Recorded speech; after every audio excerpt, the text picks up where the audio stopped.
Ma famille m'y a conduit un vendredi matin en me disant que c'était pour quelques jours, le temps qu'ils règlent un problème de plomberie chez moi. Je m'appelle Pierre, j'ai 81 ans, et il a fallu 3 jours dans cet endroit pour que je comprenne que ce n'était pas un problème de plomberie qu'ils essayaient de régler. C'était moi. Et ce que j'ai vu là-bas pendant ces 3 jours a changé quelque chose dans la façon de regarder ma propre vie d'une façon que je n'aurais pas pu anticiper. Je vais d'abord vous dire qui je suis, parce que cette histoire a besoin de ce contexte pour avoir son vrai poids. J'ai 81 ans, j'ai été électricien toute ma vie, j'ai travaillé pendant 42 ans dans le même secteur, j'ai une maison que j'ai achetée en 1974 et que j'ai entretenue moi-même depuis lors, j'ai 2 fils adultes et une fille, et je suis veuve depuis 2019 depuis que ma femme Michel est décédée d'une embolie pulmonaire qui n'a pas laissé le temps à grand-chose. Je vis seul dans cette maison depuis sa mort, et depuis sa mort mes enfants se sont mis à me regarder différemment, avec cette attention particulière qui ressemble à de l'amour et qui en est, sans doute, mais qui ressemble aussi à de l'inquiétude pour quelque chose qu'ils ne disent pas entièrement. Je ne suis pas quelqu'un de difficile à vivre, je le dis sans me vanter parce que ce n'est pas une qualité que j'ai cherché à développer, c'est simplement ce que j'ai toujours été. Je suis autonome, je fais ma cuisine, je conduis encore, je gère mes médicaments, je lis le journal tous les matins, je sors marcher quand la météo le permet. Il m'arrive d'oublier des choses, comme tout le monde à mon âge, il m'arrive d'être fatigué certains jours plus que d'autres, il m'arrive d'avoir des douleurs aux genoux qui compliquent les escaliers. Mais je ne suis pas en danger dans ma propre maison, et c'est une chose que j'aurais affirmée sans hésitation à n'importe qui m'avait posé la question, jusqu'au vendredi matin où mes enfants m'ont mis dans la voiture de mon fils aîné Thomas avec une petite valise préparée à l'avance, la valise qui m'a alerté que quelque chose n'allait pas parce que je n'avais rien préparé moi-même. Thomas m'a expliqué qu'il y avait eu une fuite dans la salle de bain, que des travaux étaient nécessaires et qu'il ne pouvait pas me laisser dans la maison pendant ce temps. Sa sœur Claire avait trouvé une résidence très bien à quelques kilomètres, juste pour quelques jours, le temps que les artisans terminent. Tout était réglé, il ne fallait pas m'inquiéter. Sa voix avait ce ton qu'il prend quand il a préparé ce qu'il dit, ce ton un peu trop régulier, trop assuré, qui n'est pas son ton naturel mais celui qu'il se donne quand il veut me convaincre de quelque chose et qu'il a peur que je résiste. Je savais qu'il n'y avait pas de fuite dans ma salle de bain. Je l'aurais su. Je vis seul dans cette maison et je connais le moindre bruit qu'elle fait, le moindre problème qu'elle développe. Mais je me suis laissé conduire sans faire de scène, parce que j'avais 81 ans et que j'avais appris au fil des décennies qu'il y a des moments où résister immédiatement n'est pas la façon la plus intelligente d'aborder une situation qu'on ne comprend pas encore entièrement. Il valait mieux voir où il m'emmenait, voir ce que c'était, et décider ensuite. La résidence s'appelait les Pins Clairs, elle était propre, bien entretenue, avec du personnel souriant à l'accueil et une odeur de café qui provenait d'une salle commune dont j'apercevais l'entrée depuis le hall. Thomas m'a accompagné jusqu'à une chambre individuelle au premier étage, une chambre simple mais agréable avec une fenêtre qui donnait sur un jardin soigné, et il m'a dit que tout se passerait bien, que c'était juste quelques jours, qu'il appellerait chaque soir. Il avait les yeux de quelqu'un qui se sent coupable et qui espère que vous ne vous en rendrez pas compte. Je lui ai dit d'accord et je me suis assis sur le lit et j'ai attendu qu'il parte. Et quand la porte s'est refermée, j'ai regardé cette chambre pendant un long moment en silence. Elle était correcte. Elle était même confortable à sa façon. Mais elle n'était pas chez moi, et je n'y avais pas été amené par un choix que j'avais fait moi-même, et ça faisait une différence que je ressentais physiquement, quelque chose dans la poitrine qui ressemblait à une combinaison de blessures et de colère froide, le genre de colère qui ne crie pas mais qui reste là. Le premier soir, je n'ai pas beaucoup dormi. Non pas parce que la chambre était inconfortable, elle ne l'était pas, mais parce que je pensais beaucoup à ce que cette situation signifiait. Mes enfants avaient décidé entre eux, sans m'en parler, de m'amener ici. Ce n'était pas une décision anodine. On n'amène pas son père dans une résidence pour personnes âgées pour un problème de plomberie. On le fait quand on a commencé à penser que la maison, que la vie seule dans la maison, n'est peut-être plus adaptée. Et en pensant à ça dans le noir, dans cette chambre que je ne connaissais pas, j'essayais de comprendre ce qui avait pu les amener à prendre cette décision, ce qu'ils avaient vu ou cru voir dans ma vie ces derniers mois qui les avait conduits là. Le lendemain matin, je me suis levé tôt, je me suis habillé avec soin comme je le fais toujours, et je suis descendu pour le petit déjeuner. La salle commune était déjà occupée par une dizaine de résidents, certains seuls à leur table, d'autres par 2 ou 3. Et c'est là, pendant ce premier repas dans cet endroit où je n'avais pas choisi d'être, que quelque chose a commencé à se passer que je n'avais pas prévu. À la table voisine de la mienne était assis un homme, je lui donnais entre 85 et 90 ans, de forte carrure malgré l'âge, avec des mains larges posées à plat sur la table comme quelqu'un qui avait travaillé de ses mains toute sa vie. Il regardait son café sans le boire, avec une expression que je reconnaissais sans pouvoir l'identifier immédiatement, et puis j'ai réalisé ce que c'était. C'était l'expression de quelqu'un qui attend. Pas qui attend une chose précise. Qui attend en général, qui a fait de l'attente son état permanent, qui s'est installé dans l'attente comme dans un meuble dans lequel on finit par prendre la forme. Il s'appelait Fernand, je l'ai appris plus tard dans la matinée quand une aide-soignante lui a apporté ses médicaments et l'a appelé par son prénom. Et Fernand, j'allais passer 3 jours à l'observer sans vraiment le chercher, simplement parce que nous étions dans la même salle au même moment plusieurs fois par jour, et ce que j'allais voir en l'observant allait me faire réfléchir à des choses que je n'avais pas réfléchi depuis longtemps.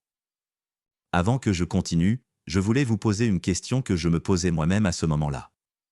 Si vous n'êtes pas encore abonné à cette chaîne, c'est peut-être le bon moment, et un petit pouce en l'air m'aide vraiment à partager ce récit plus loin.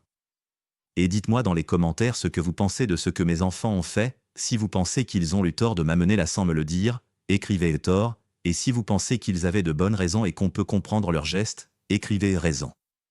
Parce que cette question-là, je me la suis posée pendant ces 3 jours de façon sérieuse, et la réponse à laquelle je suis arrivé n'était pas simple. Ce que j'ai observé chez Fernand pendant le premier jour, c'est qu'il ne recevait pas de visite. Pas ce jour-là, et à entendre les échanges à voix basse du personnel quand il pensait qu'on ne les entendait pas, rarement en général. Il avait une fille, j'ai compris ça par bribes de conversation, qui habitait dans la région mais dont les visites étaient espacées par des intervalles assez longs. Ce n'est pas une situation que j'aurais jugée avant ce séjour, j'aurais dit que les enfants adultes ont leur vie et que ce n'est pas simple d'organiser des visites régulières. Mais en le regardant assis à sa table, avec son café refroidi et son expression de quelqu'un qui attend sans plus trop savoir quoi, quelque chose dans cette abstraction théorique est devenu concret et a pris un poids différent. Il n'était pas malheureux de façon visible ou dramatique. Il ne pleurait pas, il ne se plaignait pas, il participait aux activités proposées avec une politesse mécanique qui montrait qu'il était passé au-delà du stade où on exprime ce qu'on ressent vraiment. C'était quelque chose de plus subtil et de plus profond que le malheur ordinaire. C'était quelqu'un qui avait progressivement cessé d'attendre que sa présence dans ce monde compte pour quelqu'un de façon significative et régulière, et qui avait réorganisé son fonctionnement interne autour de cette absence d'attente. Il était là, il continuait, il mangeait et dormait et participait aux activités, mais il le faisait d'une façon qui ressemblait à quelqu'un qui traverse les jours plutôt qu'à quelqu'un qui les habite. Il y avait une femme aussi, dans cette résidence, que tout le monde appelait Madame Sylviane, et Madame Sylviane était exactement à l'opposé de Fernand dans sa façon d'occuper l'espace. Elle avait peut-être 78 ans, elle était alerte, curieuse, elle interpellait le personnel par leur prénom, elle connaissait les histoires de tout le monde et s'y intéressait vraiment, et chaque après-midi vers 16 heures, 2 de ses petites filles venaient la voir et la salle commune devenait, pendant 1 heure, un endroit nettement plus vivant que le reste du temps. Madame Sylviane avait choisi d'être dans cette résidence, elle me l'a dit elle-même quand nous avons eu l'occasion de parler, elle avait décidé d'y venir avant que la nécessité ne l'y force, et cette décision prise librement avait changé sa façon de vivre cet endroit entièrement. Ce contraste entre Fernand et Madame Sylviane, je l'ai regardé pendant 2 jours en pensant à ma propre situation, à mes enfants qui m'avaient amené ici sans me le dire, à la maison que j'avais laissée sans y être vraiment retourné dans ma tête, et à la question qui sous-tendait tout ça et que je n'avais pas encore formulée clairement, est-ce que je voulais finir comme Fernand, ou est-ce que je voulais finir comme Madame Sylviane? Ce n'est pas une question sur la résidence elle-même. Les deux y vivaient, les deux avaient la même chambre correcte et le même personnel attentionné et la même nourriture servie à la même heure. La différence entre eux ne venait pas de l'endroit. Elle venait de quelque chose de beaucoup plus difficile à cerner et beaucoup plus important à comprendre. Le deuxième soir, Thomas a appelé comme promis. J'ai répondu et il m'a demandé comment ça se passait. Je lui ai dit que ça se passait bien, et j'ai dit ça sans ironie parce que c'était vrai d'une certaine façon. Il y a eu un silence dans lequel j'ai reconnu le soulagement d'un fils qui s'attendait à une confrontation et qui n'en avait pas encore eu. Et puis il m'a dit que les travaux prenaient un peu plus de temps que prévu, qu'il espérait que ça ne me dérangeait pas trop. J'ai dit non, ça ne me dérange pas trop. Et c'était vrai aussi, d'une façon qu'il ne pouvait pas mesurer depuis là où il se trouvait. Le 3e jour, dans l'après-midi, alors que je regardais le jardin par la fenêtre de ma chambre avec une tasse de thé que le personnel m'avait apportée, j'ai demandé à parler à la directrice de la résidence. Une femme d'une 50aine d'années, professionnelle et directe, qui m'a reçu dans son bureau sans me faire attendre. Je lui ai dit que je savais pourquoi j'étais là, que je n'avais pas été dupe de l'histoire de la plomberie, et que je voulais avoir avec elle une conversation honnête sur ce que mes enfants avaient exprimé comme préoccupation quand ils avaient organisé ce séjour. parce qu'ils avaient forcément eu une conversation avec elle avant de m'amener, et que j'avais le droit de savoir ce qui avait été dit sur moi dans mon dos. Elle a eu la décence de ne pas me mentir. Elle m'a dit que mes enfants étaient venus la voir 3 semaines auparavant, qu'ils avaient des inquiétudes autour de certaines choses, quelques incidents à la maison dont je n'avais pas eu connaissance ou que j'avais minimisé, une chute légère dans le jardin que j'avais mentionné à Claire sans y accorder d'importance, des médicaments que j'avais oublié de prendre à 2 reprises selon ce que Thomas avait observé lors d'une visite, une nuit où j'avais laissé la porte d'entrée déverrouillée. Jusqu'au matin. Elle m'a présenté ces éléments avec respect et sans jugement, comme des informations que j'avais le droit de connaître. En l'écoutant, j'ai ressenti des choses contradictoires que je vais essayer de vous décrire honnêtement. D'un côté, une résistance naturelle, la résistance de quelqu'un à qui on dit qu'il a peut-être besoin d'aide qu'il n'a pas demandé, la résistance de l'orgueil qui dit que je vais bien, que j'ai toujours géré et que je continuerai à gérer. De l'autre côté, quelque chose de plus honnête et de plus difficile, la reconnaissance que ces incidents avaient eu lieu, que je les avais effectivement minimisés, et que mes enfants avaient eu suffisamment peur pour faire quelque chose qu'ils savaient que je n'aimerais pas, ce qui signifiait que leur peur était réelle même si leur façon de la gérer était discutable. Mais ce qui m'a le plus frappé pendant cette conversation avec la directrice, ce n'était pas l'inventaire de ces incidents. C'était ce qu'elle m'a dit à la fin, avec une franchise que j'ai appréciée. Elle m'a dit que dans sa carrière dans ce secteur, les familles qui amenaient leurs parents dans l'urgence, en cachette, sous de faux prétextes, c'étaient presque toujours des familles qui avaient attendu trop longtemps de parler, qui avaient accumulé des inquiétudes sans les dire, et qui finissaient par agir de façon maladroite parce qu'elles n'avaient pas eu la conversation difficile qu'elles auraient dû avoir bien plus tôt. La cachette n'était pas de la malveillance. C'était de la peur habillée en organisation. Je suis rentré chez moi le lendemain. Mes enfants étaient venus me chercher ensemble, les 3, Thomas, Claire et mon fils cadet Marc qui habite plus loin et que je voyais moins souvent.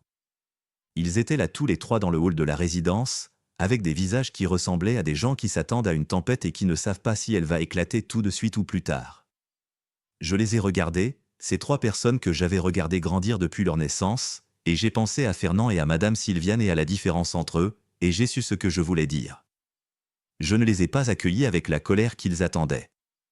Je leur ai dit que nous avions besoin de parler, tous les 4, et que je voulais le faire le soir même, autour d'une table, avec du café, comme des adultes qui s'estiment assez pour se dire les choses vraies. Thomas a eu l'air de ne pas savoir si c'était bon signe ou mauvais signe. J'ai dit que c'était bon signe. Cette conversation du soir, autour de ma table dans ma cuisine, a duré 3 heures. Elle a contenu des choses difficiles des 2 côtés. Mes enfants m'ont dit leur peur avec des mots qu'ils n'avaient jamais trouvés avant, Thomas qui s'était réveillé en pleine nuit après avoir vu la porte déverrouillée en passant devant chez moi et qui n'avait pas dormi pendant une semaine, Claire qui avait vu quelque chose dans mon regard certains jours depuis la mort de Michel qui l'inquiétait d'une façon qu'elle n'arrivait pas à nommer précisément mais qui était là. Et moi j'ai dit ce que j'avais observé chez Fernand, ce que ça signifiait pour moi, et ce que je voulais et ne voulais pas pour les années qui me restaient. Nous avons pris des décisions ensemble ce soir-là. Pas des décisions imposées, pas des décisions que j'aurais subies. Des décisions discutées et auxquelles j'ai participé à parts égales. Une aide à domicile 2 matins par semaine, non pas parce que j'en avais immédiatement besoin mais parce que créer ce lien avant d'en avoir besoin semblait raisonnable.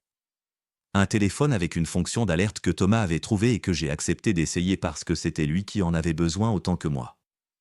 Et une conversation mensuelle, les 4 ensemble, sur comment les choses se passaient, une conversation que nous n'aurions jamais eue sans cette cachette maladroite et cette résidence et Fernand à sa table avec son café refroidi. Je vis toujours dans ma maison. Je continuerai à y vivre aussi longtemps que c'est raisonnable et peut-être un peu au-delà parce que je suis fait comme ça. Mais quelque chose a changé depuis ces 3 jours. Pas dans ma vie extérieure, dans la façon de me situer dans le temps qui reste. Fernand m'a appris quelque chose que j'aurais mis du temps à apprendre autrement, peut-être trop de temps. Il m'a appris que la solitude la plus profonde n'est pas celle qu'on choisit ni même celle que les circonstances imposent, c'est celle dans laquelle on entre progressivement parce qu'on n'a pas eu les conversations qui auraient maintenu les liens en vie. Il avait peut-être une fille qui ne savait pas vraiment comment être présente. Il avait peut-être lui-même refusé certaines conversations qui auraient changé quelque chose. Je ne sais pas. Mais je savais que je ne voulais pas arriver là où il en était, et que les empêcher d'y arriver ne dépendaient pas seulement de mes enfants. Mes enfants m'ont mis dans une résidence en cachette parce qu'ils avaient peur et ne savaient pas comment me parler. Ce n'était pas la bonne décision et nous en avons parlé franchement. Mais si cette décision maladroite n'avait pas eu lieu, je n'aurais pas rencontré Fernand, je n'aurais pas eu cette conversation avec la directrice, je n'aurais pas passé 3 jours à réfléchir à des choses que je me dispensais de réfléchir dans le confort de mes habitudes. Et cette conversation du soir autour de la table, je ne crois pas que nous l'aurions eue sans ça. À 81 ans, je ne suis pas en train de vous dire que tout est parfait ni que j'ai résolu quelque chose de définitif. Ce serait une fin trop propre pour une histoire vraie. Mais je suis en train de vous dire que Michel me manque encore tous les jours et que je l'accepte, que ma maison est mon endroit et que j'ai le droit de vouloir y rester, et que mes enfants ont peur pour moi parce qu'ils m'aiment et que cette peur mérite d'être entendue même quand la façon dont elle s'exprime me dérange. Ces 3 vérités coexistent et elles se parlent, maintenant, autour d'une table une fois par mois. Si quelque chose dans ce récit vous a touché, un pouce en l'air m'aide sincèrement à le faire voyager vers d'autres familles qui ont peut-être besoin de l'entendre. Et si vous n'êtes pas encore abonné à cette chaîne, restez, parce qu'il y a d'autres histoires à venir qui méritent d'être partagées. Il y a aussi une autre vidéo ici que je vous recommande de regarder après celle-ci. Elle parle d'une femme de 82 ans qui était devenue invisible pour sa propre famille et qui a décidé de disparaître à son tour pour qu'on la voie enfin. C'est une histoire différente de la mienne mais elle parle de la même chose au fond, ce besoin d'exister vraiment aux yeux de ceux qu'on aime, et pas seulement comme un problème à gérer. Prenez soin de vous, et parlez à vos proches avant que la peur prenne les décisions à votre place. Pierre.